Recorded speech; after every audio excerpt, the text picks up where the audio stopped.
Ato që mund t'ju them është që kemi 6 kontrata të nënshkruara aktualisht për krijimin e 6 kompanive të përbashkëta shtet privat përmes kompanisë shtetërore Kajo dhe 6 operatorëve privat.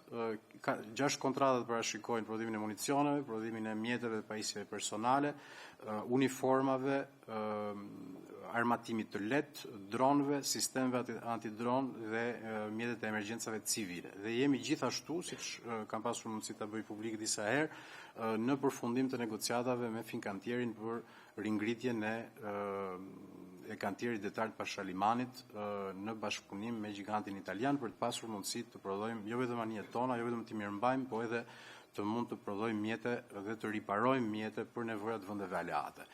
Ky është spektri në cilin po ecim.